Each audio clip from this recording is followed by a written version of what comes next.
Hello friends, welcome to GCA. Hope you all are doing good.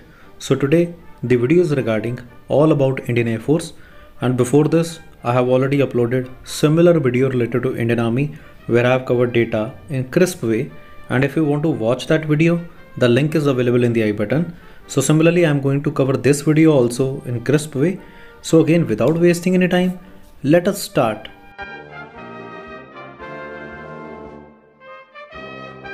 So let us first discuss the role of our Indian Armed Forces.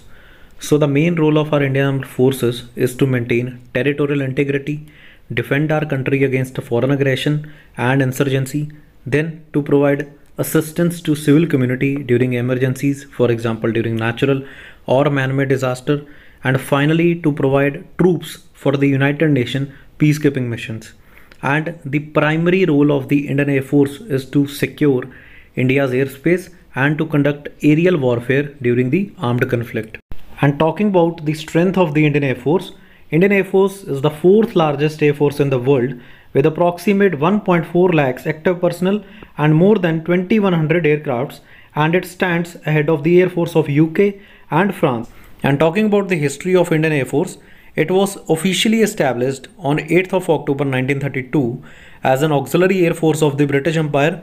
Then in 1945, the prefix Royal was added in recognition of its valiant service during the World War II, and even after independence, the prefix Royal was kept, but it was only in 1950 when India became Republic, the prefix Royal was removed. And the motto of Indian Air Force is Touch the Sky with Glory, and every year 8th of October is celebrated as Air Force Day because on that day in 1932, it was officially raised as the supporting force of the Royal Air Force of the United Kingdom. And the President of India is the Supreme Commander of the Indian Armed Forces, and the Air Force head is known as the Chief of the Air Staff, who is a 4-star general. Until date, only one officer is conferred in the rank of Marshal of the Indian Air Force, that is Marshal of the Air Force Arjun Singh. So this rank, Marshal of the Air Force, is equivalent to Field Marshal rank in the Indian Army, which is a 5-star general rank, which is basically a ceremonial position. And it was on 25th of January 2002 when Marshal of the Air Force Arjun Singh was given this rank in the recognition of its most valuable services to the Air Force and the nation. Then the Flying Officer Nirmaljeet Singh Sekhon is the only member from the Indian Air Force to be honored with Paramveer Chakra, and he was awarded Paramveer Chakra in the recognition of its bravery during the Indo-Pakistan War of 1971 when he defended Srinagar Air Base against the Pakistani Air Force raid. Last year another position was created known as the position of CDS, which stands for Chief of Defence Staff. CDS is also a 4-star general officer who is the most senior serving officer of the armed forces. CDS is a tri-service chief, and it is basically a single point contact for advice on all the military matters by the government.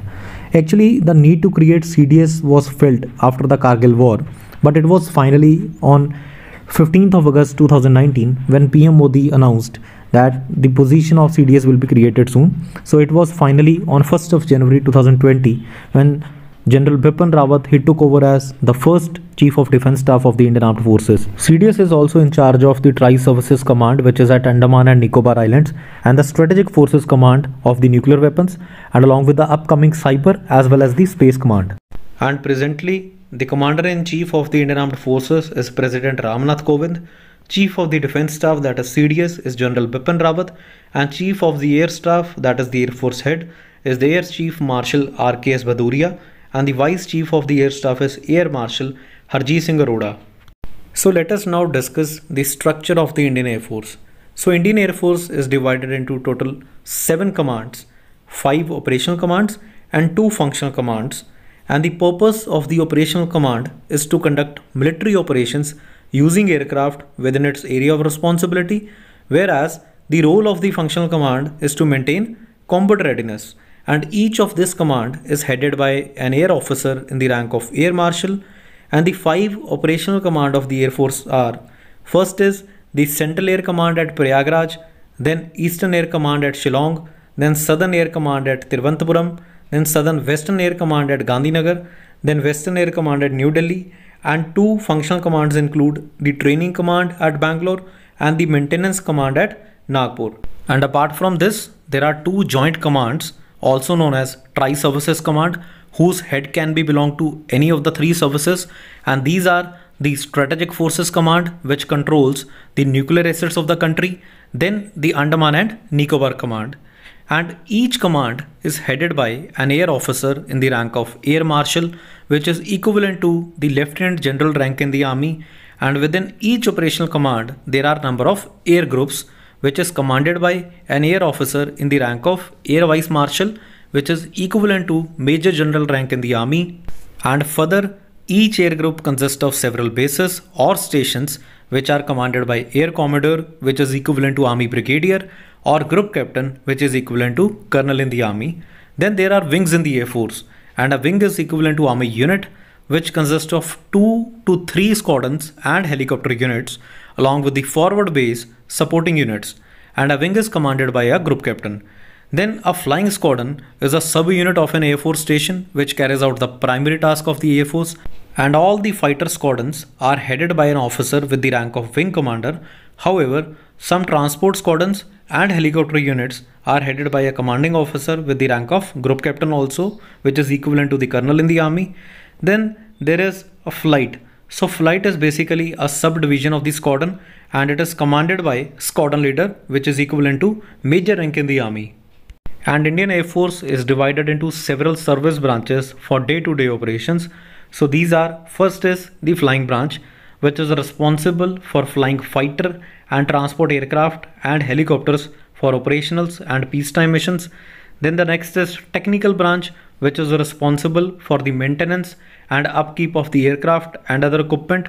Then there is third, which is known as ground branch, which is responsible for providing the requisite administrative and logistic backup to other two branches, and along with it, it is also responsible for the pay and allowances and education and medical requirements of the Indian Air Force. So let us now discuss the operational capability of the Indian Air Force. So the first category is of fighter aircraft. So the first is Sukhoi aircraft, which is Russian based, and this is Indian Air Force primary air superiority aircraft with the additional capability for conducting air to ground strike missions. Then we have Tejas LCA, that is light combat aircraft, which is indigenously developed, which is a single seater, single jet and multi-role fighter jet, which is designed by HAL and ADA. Then we have MiG-29, also known as BAS. So it is a dedicated air superiority fighter and constitute second line of defense after Sukhoi. Then we have French based Mirage 2000, which is also known as Vajra, which is a single seat air defense and multi-role fighter jet of French origin, which played a major role in Balakot strikes that was conducted after Pulwama attack. Then we have MiG-21 Bison of Russian origin, which is the backbone of the Indian Air Force from last many decades, followed by MiG-27 again of Russian origin, which have maximum speed of 1700 km per hour. Then there is Jaguar, which is a single-seater deep penetration strike aircraft of Anglo-French origin, and these Jaguars have also operated in the naval strike. Then finally we have the Rafale aircraft, which recently we have acquired from France, which is a multi-role fighter aircraft which is equipped with wide range of weapons, and it is capable of performing air supremacy, aerial reconnaissance, ground support, in-depth strike, anti-ship strike and nuclear deterrence missions. And the next category is of transport aircrafts. The first is the strategic transport aircrafts, which include C-17 Globemaster III and IL-76 Gajraj. Then we have tactical transport aircraft, which includes C-130J Super Hercules, AN-32 and Hawker Siddeley HS-748. Then in the utility transport aircraft, there is Dornier, and in the VIP transport aircraft, there is Embraer. The main role is the convenience of the VIPs and VVIPs to the destinations within India and abroad. Then there is an American-based Boeing 737. Then in the form of trainer aircrafts, we have HAL HJT-16 Kiran, then British origin Hawk, followed by Pilatus P-7 turbo trainer and Pipistrel Virus, which is a light aircraft manufactured in Slovenia, and it is sold as an ultralight sport aircraft globally.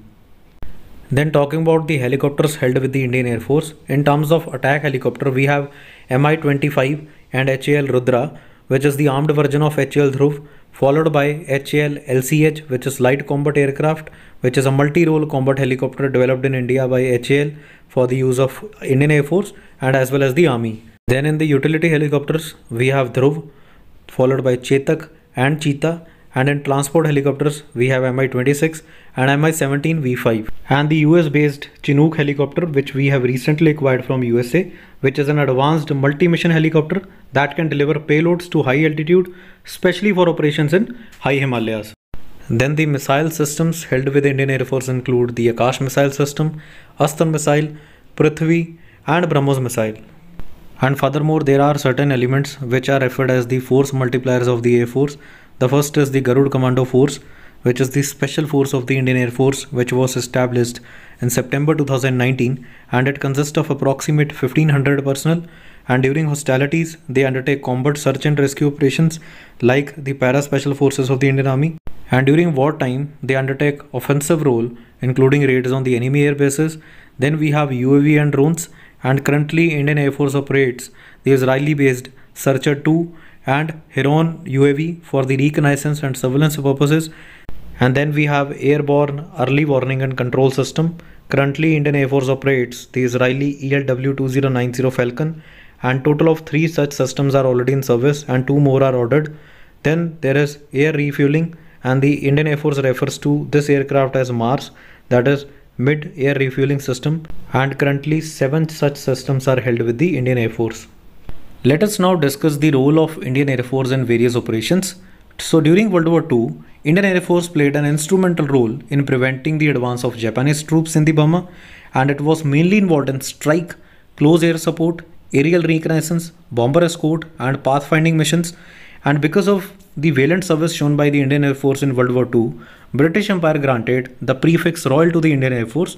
And day after the instrument of accession was signed, the Royal Indian Air Force was called upon to transport troops into the war zone. But in the 1962 Indochina War, we were not able to effectively use the Indian Air Force against the Chinese forces, and that resulted in India losing a significant amount of advantage to the Chinese. That is, we lost a part of territory of Jammu and Kashmir, which is now Aksai Chin, which is held with the China. Then in 1965 India-Pakistan War, Indian Air Force played a major role. It not only provided close support to the Indian Army, but also carried out independent raid against Pakistan air bases, and these bases were situated deep inside the Pakistan territory. Then in the 1971 India-Pakistan War, within the first 2 weeks, Indian Air Force carried out almost 12,000 sorties over East Pakistan, and also provided close support to the advancing Indian Army as well as Indian Navy in its operation against the Pakistan Navy and Maritime Security Agency in the Bay of Bengal and Arabian Sea. Then on the Western Front, the Indian Air Force destroyed more than 20 Pakistani tanks and supply chain during the Battle of Longewala, on which the movie Border is based. Then again in 1984, when Operation Meghdut was launched by Indian Army, it played a very important role by supporting Indian Army. For example, with the help of its helicopter, it airlifted hundreds of Indian troops to the Siachen Glacier. Then in 1987, during Operation Pavan in Sri Lanka, Indian Air Force supported the Indian peacekeeping forces in the northern and the eastern Sri Lanka in Operation Pavan, where about 70,000 sorties were flown by the Indian Air Force Transport and Helicopter Force in support of nearly 1 lakh troops. Then in Kargil War, Indian Air Force provided close support to the Indian Army, and Indian Air Force strike was codenamed Operation Safed Sagar. First strikes were launched on 26 May when the Indian Air Force struck infiltrators' position with fighter aircraft and helicopter gunships. Then the Indian Air Force also deployed its radars and the MiG-29 fighters in vast numbers to keep an eye on the Pakistan military movements across the border. Then in February 2019, in response to Pulwama attack, Indian Air Force carried out the famous air strikes known as the Balakot air strikes, when a group of 12 Mirage aircrafts entered Pakistan, where they carried out strikes on the Jaish-e-Mohammed bases. So let us now talk about the modernization of the Indian Air Force. So we all are aware that in the current scenario, we are facing the threat of two-front war from China and Pakistan. And in order to tackle such situation, we need to modernize our armed forces. But sadly, we are not spending adequately on our defense. For example, last year, our defense budget was only 2.1% of the GDP as compared to China and Pakistan, where they are spending between 3 to 3.5% on their defense. So until we modernize our armed forces, we will not be able to tackle two-front war. So therefore, there is a dire need to modernize our armed forces. And currently we are down to only 31 squadrons as compared to the required strength of 45 squadrons. So the plans of the Air Force include the upgradation of the MiG-29 with air-to-air missiles, and the upgraded MiGs will feature with increased fuel capacity. Then 50 Sukhoi aircrafts are being planned to be upgraded with the capability of carrying the BrahMos cruise missile. Then Mirage 2000, which is a French-based fighter craft, is also upgraded to the next generation fighter level. Then the indigenously developed light combat aircraft Tejas has been officially inducted into the Indian Air Force after achieving the final operational clearance, and upgradation of the same with state-of-art weaponry and communication system is already underway. So now moving to the last part of the video, let us now talk about the major exercises of the Indian Air Force. So I will not discuss these in detail, but only I have mentioned the names. So the major exercises of the Indian Air Force are COPE India, Syndex, Garud, Gagan Shakti, Indradhanush, Red Flag, Exercise Desert Eagle, Eastern Bridge, Iron Fist, Siam Bharat, Blue Flag, Aviandra and Shinnu Maitri. So these are the major exercises of the Indian Air Force. So this is all about today's video, and I hope this information will be beneficial for you, and I have tried to keep this video as short as possible, and similar video related to Indian Navy is coming soon. So till then, keep learning, keep supporting and keep watching. So best of luck for your upcoming SSB. Thank you and God bless you.